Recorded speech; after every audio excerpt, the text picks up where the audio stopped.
Hello, everybody. Hello. How are we? I apologize for my tardiness. It's quite the newsy day, and I was with the president talking about that news, so I look forward to taking your questions on it. But first, I want to talk about President Trump's historic and incredible speech last night. The American people and the entire world watched President Trump powerfully lay out how he's renewing the American dream in a record-breaking joint address to Congress. And Americans loved what they heard. According to a CBS YouGov survey, an overwhelming 76% of those watching approved of President Trump's speech last night. The president spoke about how he's taken more than 400 executive actions on his key promises. The expectations were high, and President Trump is exceeding them. According to brand new polling from the Daily Mail, President Trump has never been more popular as his approval ratings are reaching historic highs. More Americans believe America is headed in the right direction than the wrong direction. Everyday Americans love this president because he tells it like it is, no matter what, and he did that last night. President Trump level set with the American people on the economy and exposed how badly Joe Biden screwed it up by causing the worst inflation crisis in 4 decades.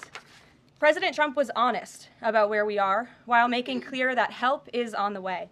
As the president declared last night, he will make America affordable again.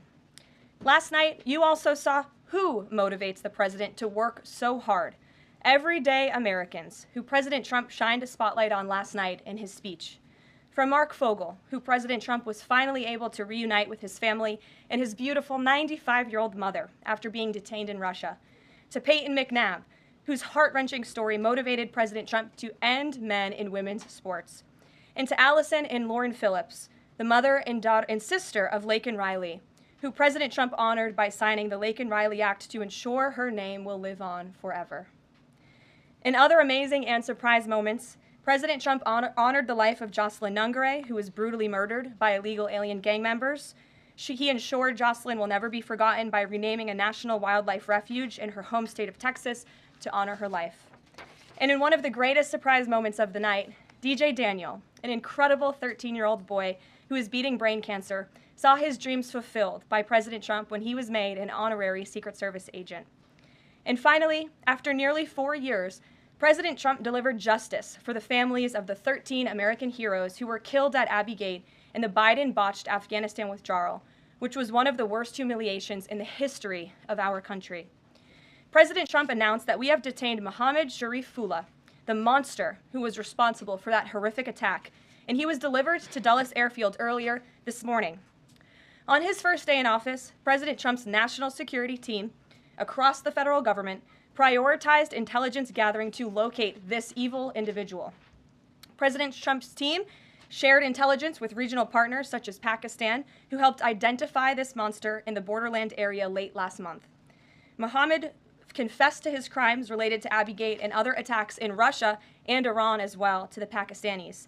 And U.S. law enforcement officers traveled to Pakistan over the weekend, where he again confessed his crimes to the FBI.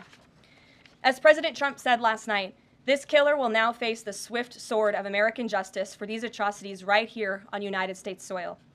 Joe Biden was responsible for this botched withdrawal, and he had 3 years to find this evil terrorist, and he didn't even try to get the job done. But President Trump campaigned on behalf of and grew very close to the Gold Star families. He promised them accountability. And last night, he kept his promise. He spoke to those Gold Star families yesterday, ahead of his speech, in an incredibly heartwarming call to share this incredible news. And as President Trump asked in his speech last night, how could anyone possibly be opposed to any of this action that he is taking? Well, apparently, the modern-day Democrat Party could.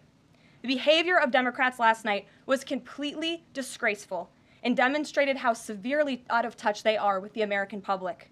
It was the most shameful moment in the history of presidential addresses in that beautiful chamber.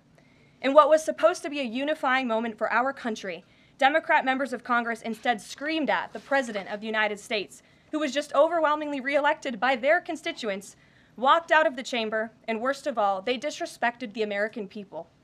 Democrats didn't stand to keep men out of women's sports. They couldn't even clap for a girl who got her head smashed in by a man on a volleyball court. Democrats didn't stand for an innocent and beautiful child who is surviving brain cancer. They opposed eliminating taxes on tips and Social Security. They didn't stand in favor of cutting taxes for hardworking Americans. They couldn't even clap for two mothers whose daughters were killed by illegal aliens. One of the only things that could get Democrats off their feet last night was cheering for Ukraine, not for America. Last night was a very clarifying moment for our country.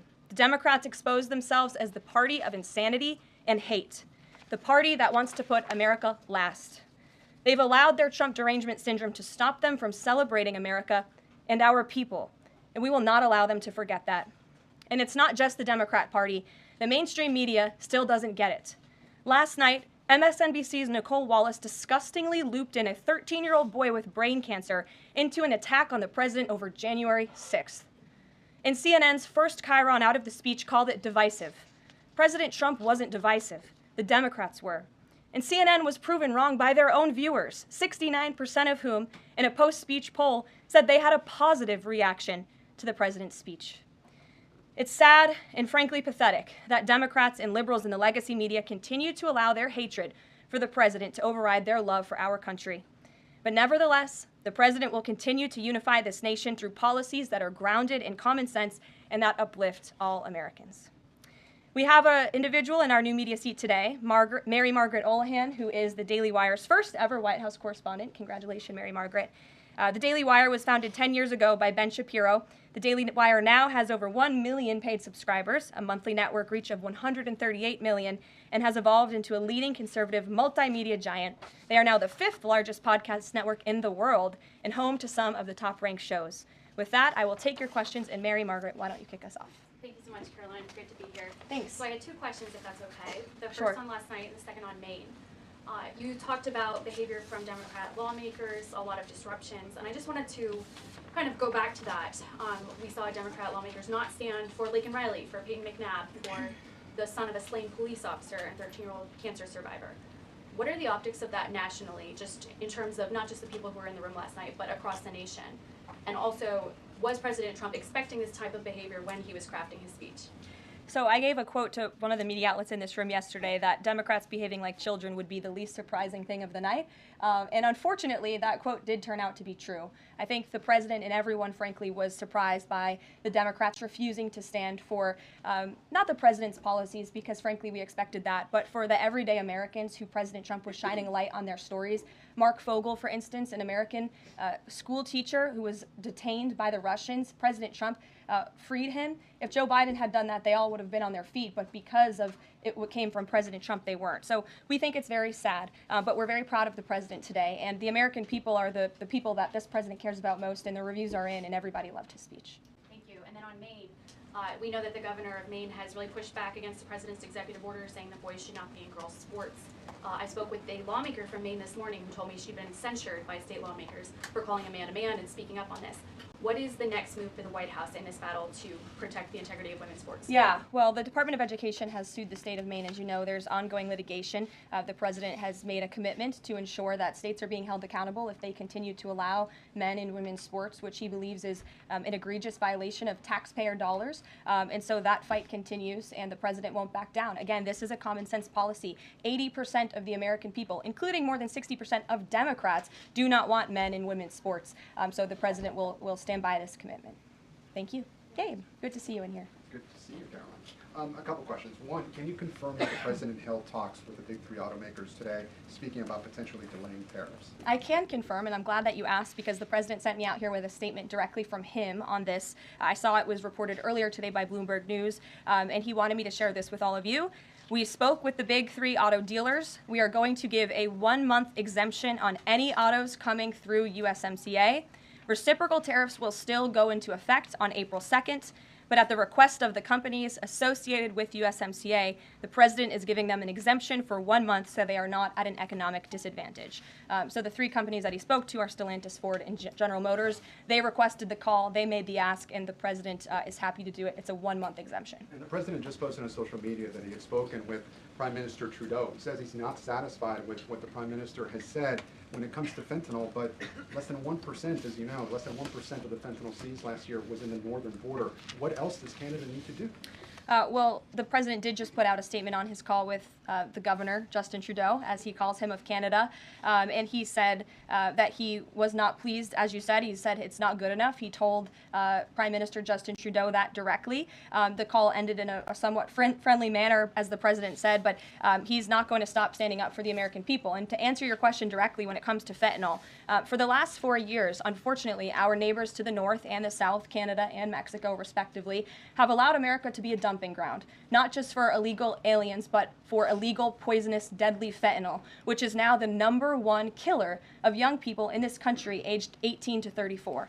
Through the northern border in Canada, in last fiscal year alone, there was enough fentanyl seized to kill 4.8 billion people. And that number is up 2,050% from 2023, the year before. So there's been more than a 2,000% increase in illegal fentanyl seizure at the northern border. Why? Because Canada is allowing that fentanyl to come to the United States. The president sees these numbers. He thinks about the lives that are lost. And everybody in this room, I'm sure, everybody watching at home, everybody across the country knows someone in our lives who has been killed at the hands of this deadly poison. There needs to be repercussions for that. The president feels very strongly about it. Caroline, respectfully, it's just 43 pounds that were found last year. That's less than a carry-on suitcase. Is that a lot of fentanyl compared to, say, Mexico, where the vast majority of the fentanyl is brought in through Mexico, not Canada? So what else does Canada need to do? Well, I just told you, last year alone, there was a 2,000% increase in illegal fentanyl. But it's only You're 43 asking pounds, me, Caroline. you're asking me for what the president's justification is for these tariffs. It's not up to you. You're not the president, Gabe.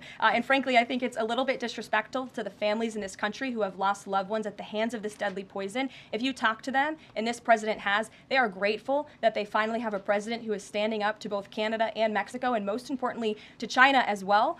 The president added an additional 10% tariff on China because this deadly poison is being produced in that country. It's being distributed through our neighbors, and there needs to be consequences for that, period. Peter. Thank you, Caroline. If the U.S. has a longstanding policy that we do not negotiate with terrorists, then why is the U.S. now negotiating directly and for the first time ever with Hamas? Well, when it comes to the negotiations that you're referring to, first of all, the special envoy who's engaged in those negotiations does have the authority to talk to anyone. Israel was consulted on this matter. And look, dialogue and talking to people around the world to do what's in the best interest of the American people is something that the president has proven is what he believes is good faith effort to do what's right for the American people. Is it just about the hostages, or are they also talking about the president's plan to take over Gaza? These are ongoing talks and discussions. I'm not going to detail them here. There are American lives at stake. I would defer you to the Department of State for further details, but I'm not going to get into those talks here at this podium. And we know that some officials here were miffed that Zelensky showed up last week without a suit for his meeting in the Oval Office, but Elon Musk never wears a suit. He did last night. So what is the dress code? Well, Elon Musk wore a suit last night. I'm sure you saw it. Was he spooked by the Zelensky, it looked...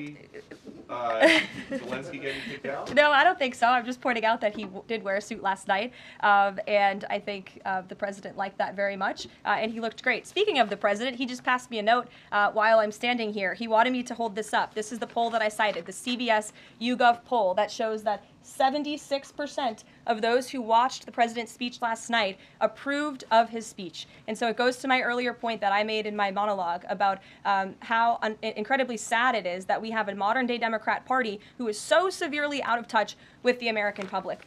This is a great poll. The ultimate poll, though, came on November 5th when the president won by an overwhelming margin that he spoke about last night. Democrats weren't happy to hear that either. Ouija. Thank you, Caroline. Back on tariffs, last night President Trump said there will be a little disturbance, but we're okay with that.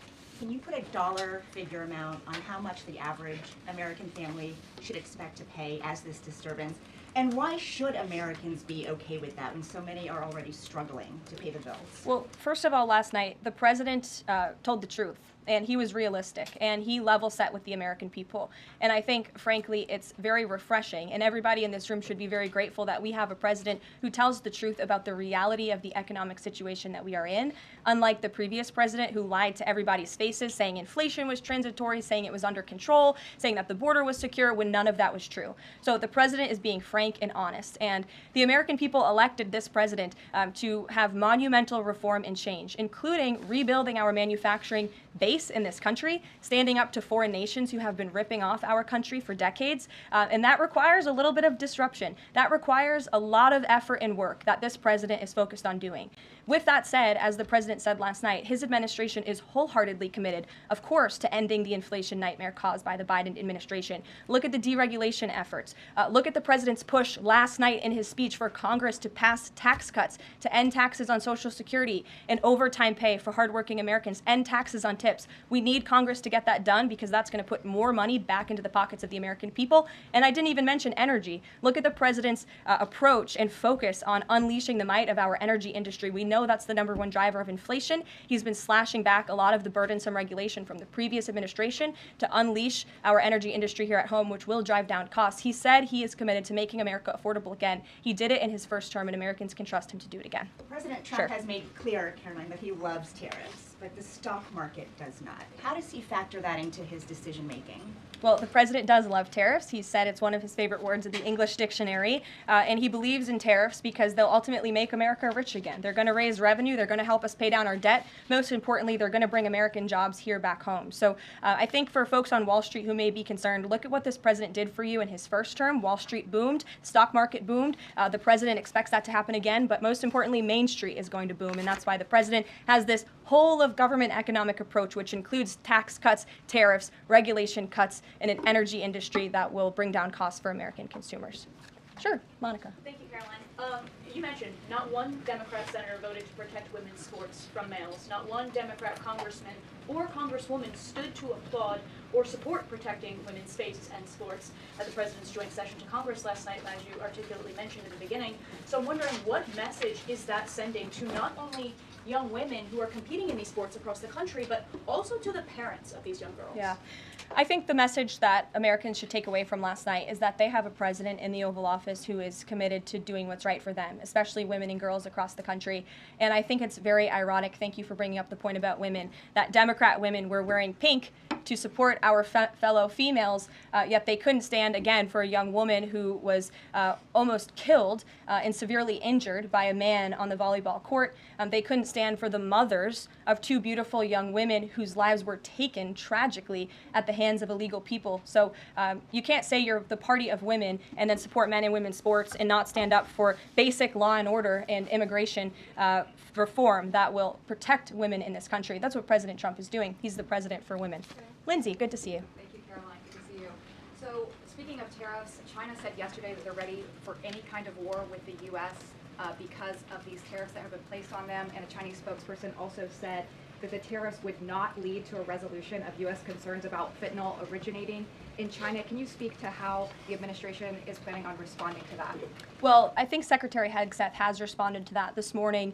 He said that America will always be prepared to defend itself, especially under the leadership of this president in the Oval Office. And that certainly remains true. Again, when it comes to tariffs, the president has been very tough on China, not just now with 20% and more with the reciprocal tariffs that will hit on April 2nd. But look at what he did in his first term. There were billions of dollars worth of tariffs that he implemented on China. And it's quite telling that the previous administration did not rescind those tariffs because they realized the value that they had in not only deterring China, but also raising revenue here in the United States. Rachel. Thanks, Caroline. Just a quick follow-up, 2 quick follow-ups on tariffs.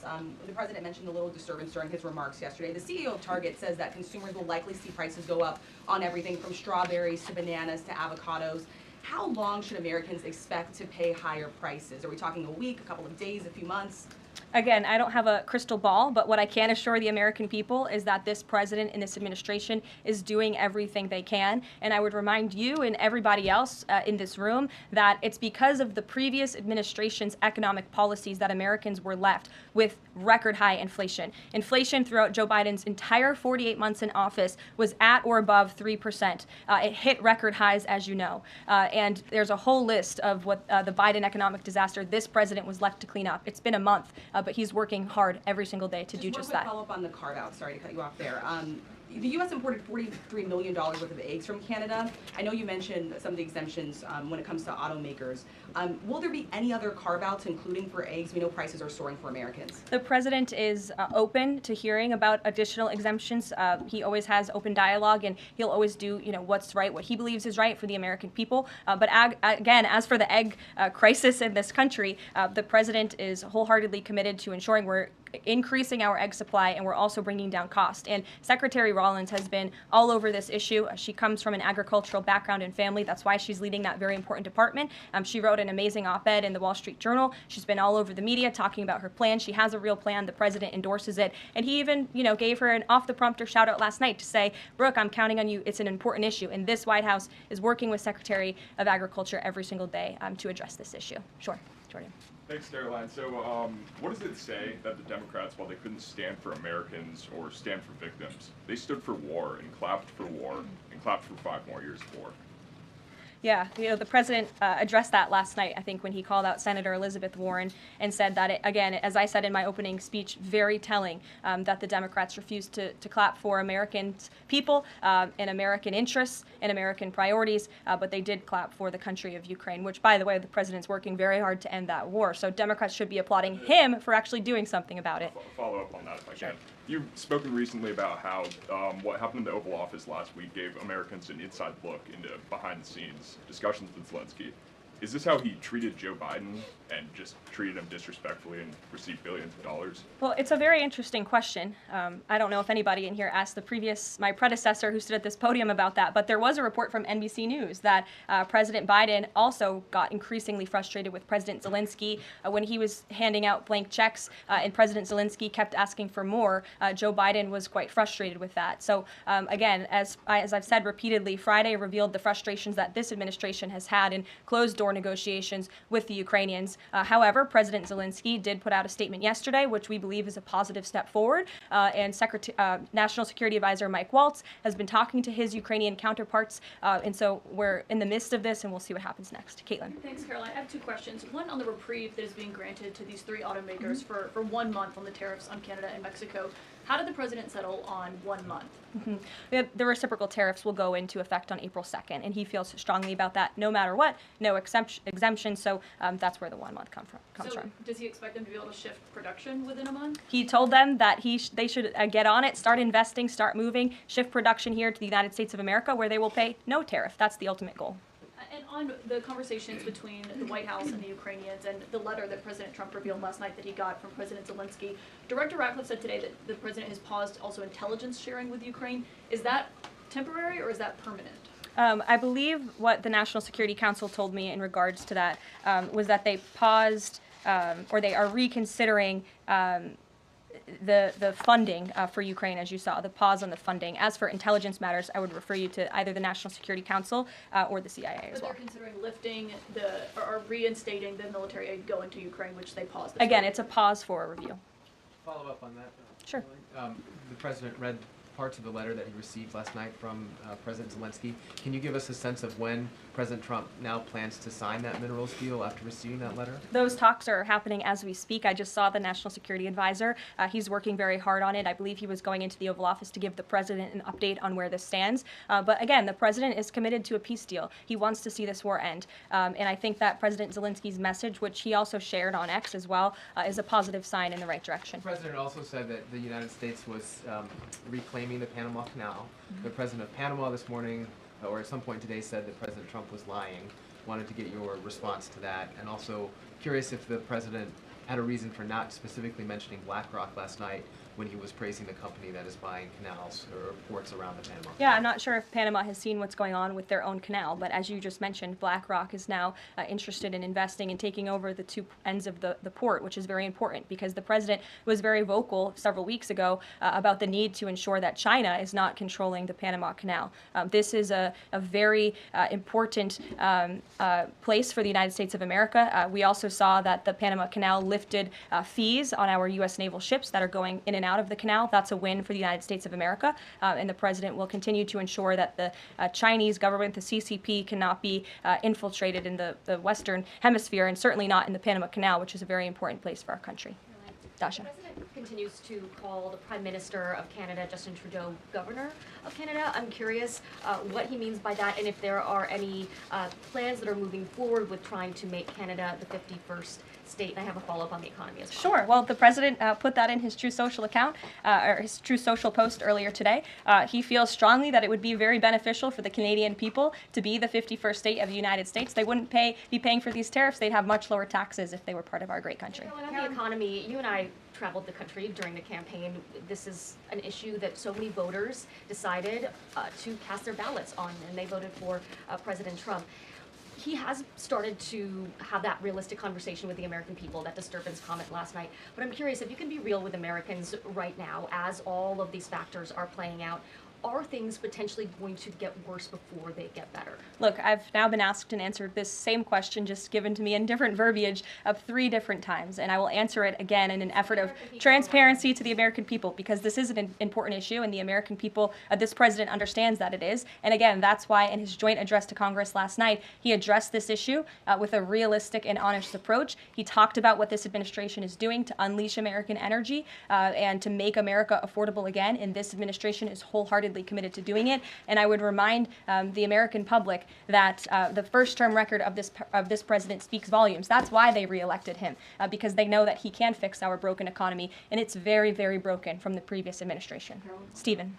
Thank you, Caroline. I've got 2 questions, one on press access, and the other on fentanyl and tariffs. Sure. On press access, your predecessor, Karine Jean-Pierre, who presided over many novel press access restrictions, criticized the recent changes to the press pool made by your office. She said in an interview, quote, what we're looking at is what North Korea is doing. What's your response to that, and can you say anything to allay concerns that unfavorable coverage will be punished in this new press pool system? I think that's the same individual who said from this podium numerous times that the commander-in-chief was mentally and physically up for the job, which we knew was a lie. Many people in this room knew it was a lie. Many of you were admonished for asking questions about that truth. So when it comes to truth and transparency, this administration, this White House is setting the example. This president is taking far more questions than his predecessor, Joe Biden, did on a daily basis, and that will continue. And on fentanyl and tariffs, fentanyl produced largely in China has killed 334,000 Americans over 5 years. According to CDC data, that's about 1 in every 1,000 Americans. President Trump has cited this for applying new tariffs to Canada, Mexico, and China. But in addition to China's talk about being ready for any kind of war, they said yesterday, the foreign ministry said that, quote, the fentanyl issue is a flimsy excuse to raise U.S. tariffs, and, quote, the U.S., not anyone else, is responsible for the fentanyl crisis. So what's the response to China that the talk of fentanyl is just an excuse for tariffs, and what does that say about the resolution? Well, of course, the country that is getting very rich off of distributing this deadly poison to American citizens is going to say that. Again, the president knows where the American people stand on this issue, fentanyl overdoses. Dasha brought up all of us campaigning all across the country. They talked about inflation. They also talked about the border, the illegal immigrants that we're pouring through, but also these deadly drugs. And again, the president keeps in mind those families every single day when he is making these tough decisions. But it's a necessary decision, and he's no longer going to allow the United States of America to be a dumping ground for illegal immigrants and for illegal drugs that are killing our nation's people. This is the #1 leading cause of death in our country, and there needs to be action taken to ensure that cannot continue. Thank you very much, guys. We'll see you later. Thanks, Caroline. Caroline.